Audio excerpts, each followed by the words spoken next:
Orang tua itu ingin bundir. Dia mengenakan setelan yang bagus, oleskan lotion, lalu bersiap menggantung. Dia selesai bersiap dan hendak menendang kursi. Saat itu dia mendengar pertengkaran di luar. Dia menjulurkan kepalanya untuk melihat seorang yang sedang mengemudi. Dia keluar dan memarahi. Mengemudi tidak diperbolehkan di sini. Orang yang bertolak belakang adalah tetangga baru, belum tahu aturannya. Orang tua itu harus memberi arahan. Siapa sangka pengemudi ini sebodoh itu. Dia menabrak kotak surat. Orang tua itu terpaksa membantunya memasukkan mobil ke dalam rumahnya. Lalu dia pergi dengan penuh emosi kembali ke ruang bundir. Dia menggantung lehernya lagi. Tapi para tetangga berkumpul di depan jendela. Ada juga seorang gadis kecil yang berlari untuk melihat. Dia segera melepaskan talinya. Khawatir membuat anak takut. Rencana bundir itu gagal lagi. Ini adalah film Swedia yang menimbulkan kehebohan online pada 2016. Seorang pria bernama Rudolf memutuskan untuk bundir. Film ini telah menyembuhkan banyak orang yang kesepian. Jika kalian depresi tentang kehidupan, Mimin sangat menyarankan kalian untuk nonton film ini. Pemeran utama pria adalah seorang lelaki tua, berwajah tidak menyenangkan, Rudolf. Beberapa bulan lalu, istri yang paling ia cintai telah meninggal dunia. Baru-baru ini, dia dipecat lagi dari perusahaan. Hidup tidak punya apa-apa untuk dinanti-nantikan. Jadi dia ingin mati. Dia adalah tipikal orang Eropa Utara, kepribadian dingin dan kaku. Saat orang lain menyapanya, dia akan bilang jangan repot-repot. Keesokan harinya, Rudolf lebih berhati-hati. Dia menarik tirai. Sekali lagi, dia menjulurkan kepalanya ke tali. Rudolf memutuskan untuk tidak peduli. Tapi bel pintu terus berbunyi. Dia dengan marah membuka pintu. Itu anak-anak. Dia harus menahan kata-kata kasarnya. Orang tua anak tersebut juga muncul. Mereka adalah tetangga baru yang datang untuk memberinya makanan. Lalu dia ingin meminjam tangga. Dengan enggan Rudolf meminjamkannya kepada mereka. Pada saat ini, wanita tua dari rumah seberang datang, memintanya memperbaiki perapian. Sepertinya semua orang mencegahnya untuk melakukan bundir. Rudolf marah. Cukup, cukup, membentak mereka. Pergi kalian dariku. Rudolf kembali ke rumah, melihat foto istrinya. Dia merasa sangat sedih dan mengambil keputusan. Sekali lagi, dia mencekik dirinya sendiri. Tanpa pikir panjang lalu menendang kursi. Kali ini dia benar-benar sukses. Seluruh hidupnya mulai mundur. Mulai dari masa kanak-kanak. Rudolf kehilangan ibunya ketika dia masih sangat muda. Dia baru saja pergi. Ayahnya jarang berbicara. Suatu hari Rudolf berdiri di atas rel. Ada kereta datang dari belakang. Ayahnya berteriak dengan panik. Tapi sepertinya Rudolf tidak mendengarnya. Kereta semakin berjalan mendekat. Untungnya dia selamat. Itu pertama kali ayahnya memeluknya. Dia berpelukan sangat lama. Cinta ayah dan anak nampak di hati mereka. Beberapa tahun kemudian Rudolf telah dewasa. Dia menunjukkan kartu skor kepada ayahnya. Ayahnya sangat senang. Dia memegang papan skor dan menunjukkannya kemana-mana. Hingga dia tertabrak kereta api. Hidup adalah sebuah lelucon. Setelah itu, Rudolf terus-menerus digoda oleh takdir. Seorang pejabat memaksa pembongkaran karena Rudolf menolak pindah. Membakar seluruh rumahnya.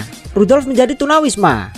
Satu-satunya cara adalah melamar menjadi pekerja kereta api. Tidur di kereta setiap hari. Dia tidak menyangka hal itu terjadi. Ketika dia berada dalam situasi yang paling sulit, dia menemukan hal terindah dalam hidup seorang wanita. Dia memakai sepatu hak tinggi berwarna merah, lipstik berwarna merah, mata biru yang indah. Saat tersenyum terlihat seperti malaikat. Dia membelikannya tiket kereta api. Ketika dia turun dari kereta, dia bahkan memberikan tasnya, lalu menatap lurus ke arahnya. Rudolf adalah orang yang kurus, tapi dia juga tahu bahwa gadis itu juga mencintainya. Dia mulai tepat waktu untuk naik kereta ini setiap hari. Duduk selama 3 minggu. Akhirnya bertemu dengannya lagi. Ini kencan pertama dengannya. Rudolf tidak tahu cara menggoda wanita atau memilih diam. Gadis itu bertanya pada Rudolf, mengapa dia tidak memesan sesuatu untuk dimakan. Rudolf bilang dia sudah makan di rumah. Faktanya dia terlalu miskin.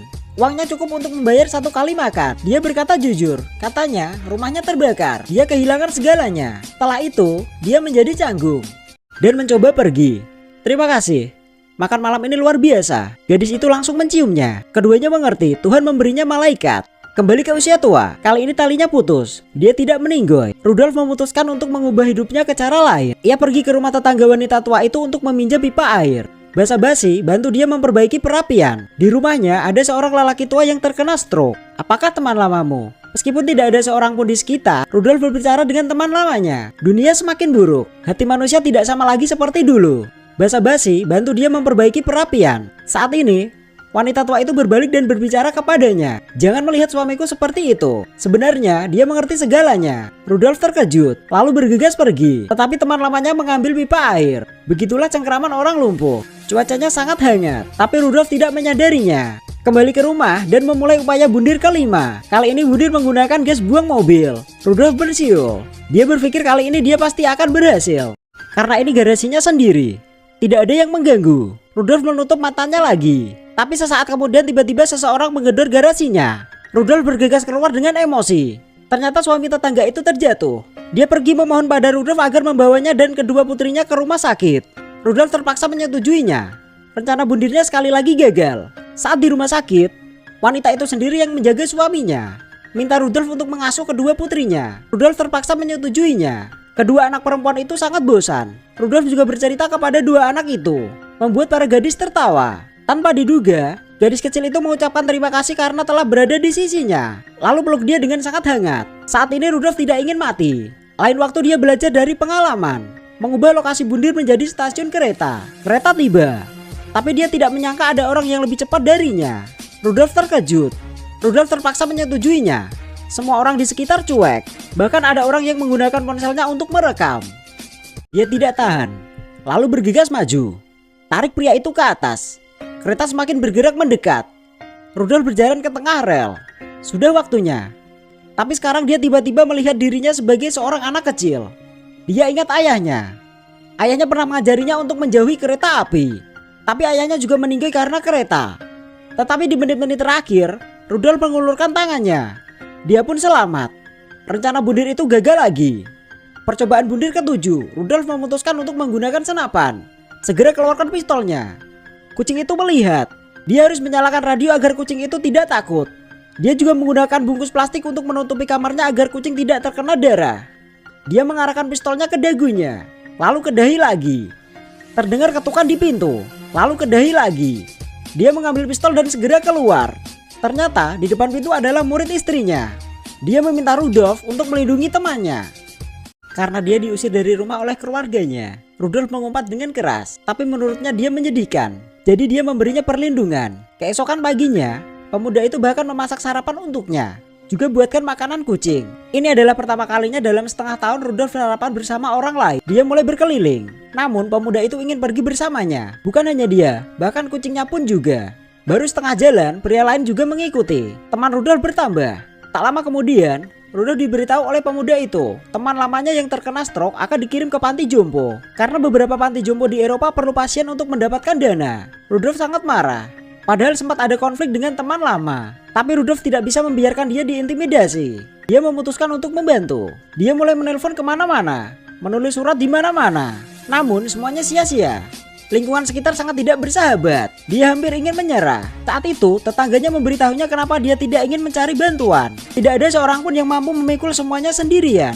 Dia tidak sanggup menanggung sendiri rasa sakit atas kematian istrinya. Mendengar ini, Rudolf menundukkan kepala untuk pertama kalinya. Dia menceritakan rasa sakit yang paling dalam di hatinya. Tahun itu, untuk merayakan kehamilan istrinya, mereka bepergian bersama. Meskipun itu menyenangkan, tapi dalam perjalanan kembali, mereka mengalami kecelakaan. Dia menyelamatkan istrinya, tapi anaknya sudah tiada. Istrinya juga mengalami lumpuh, tapi istrinya tidak menyerah. Dia mulai berusaha untuk belajar. Keinginannya untuk menjadi seorang guru. Tapi sekolah tidak merekrut penyandang disabilitas. Rudolf sangat marah. Dia jengkel dan sangat kecewa. Tetap berjuang melawan ketidakadilan. Akhirnya perjuangannya tidak sia-sia. Istrinya menjadi guru, tapi dia ditempatkan di kelas terburuk.